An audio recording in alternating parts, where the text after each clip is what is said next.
Matagal na nating naririnig ang mga kwento. Open drug use sa mga subway, bus at LRT ng Ontario. Mula sa crack pipes sa platform hanggang sa overdose calls sa mga istasyon. Naging bahagi na ito ng araw-araw na biyahe ng libo-libong commuters. Pero simula July, may bagong matinding patakaran ng probinsya para diretsyong harapin to. Inanunsyo ni Premier Doug Ford ang tough new rules para labanan ang illegal drug consumption sa public transit. Kabilang dito ang TTC, Metrolinx at OC Transpo. Layunin, ibalik ang safety para sa mga commuters na pamilya, estudyante at ordinaryong manggagawa.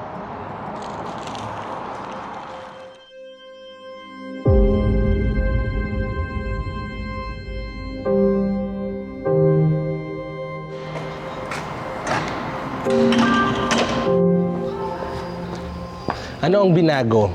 Bibigyan ng karagdagang kapangyarihan ng special constables na mag-utos sa sino mang gumagamit ng droga sa estasyon o sasakyan na tumigil o umalis. Kapag hindi sumunod, pwede na silang arestuhin at kasuhan katulad ng pulis. Ito ang tugon sa paulit-ulit na kwento ng mga pasahero. Nakikita ang mga taong naninigarilyo ng crack o meth sa platforms, may mga overdose incidents at pakiramdam ng marami, hindi naligtas ang araw-araw na biyahe. Ayon sa gobyerno, tumataas ang public complaints tungkol sa visible drug use sa transit systems. Sa Toronto, bumaba man ang bilang ng overdose deaths noong 2024 kumpara sa nakaraang taon, marami pa rin ang nagsasabi na lumipat ang problema sa mga istasyon at sasakyan matapos isara ang ilang supervised consumption sites. Ito ang balanse ng enforcement at realidad sa lansangan. Hindi lang safety ng riders ang tinutugunan. Kabilang din sa bagong rules ang pag-target sa mga device para gumawa ng fentanyl pills at parusa sa landlords na nagpapahintulot ng drug production. Pero may mga kritiko na nagsasabi hindi sapat ang pulis-pulisan kung walang sapat na suporta para sa mental health at housing.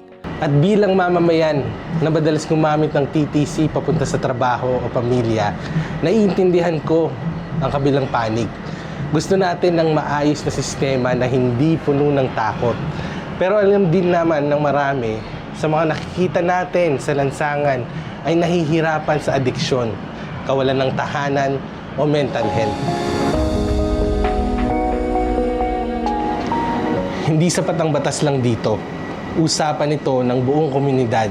Paano natin ibabalik ang kaligtasan sa mga subway para sa mga manggagawa, estudyante at pamilya, habang may malasakit pa rin sa mga kababayan nating nalulunod sa droga at hirap. Dito nagiging mabigat talaga ang pagpili.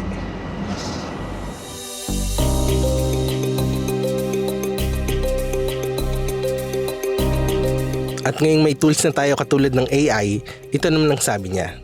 Public transit is shared space. Enforcing basic rules on open drug use can restore usability and safety for the majority. But lasting solutions require pairing enforcement with accessible treatment, housing, and mental health support.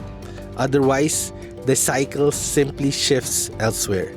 Logic ang nagsasabi na kailangan ng order para gumana ang sistema.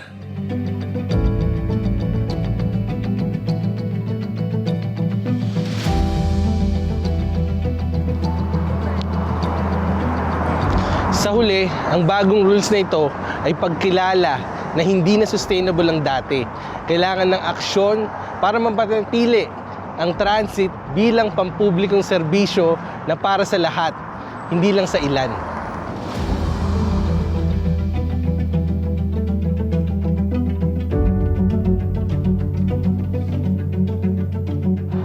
Para sa ating lahat na umaasa na sa TTC araw-araw, ito ay paalala.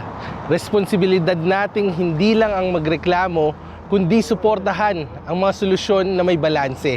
Dahil ang tunay na komunidad ay yung kayang protektahan ang kaligtasan habang may malasakit pa rin sa mga nahihirapan.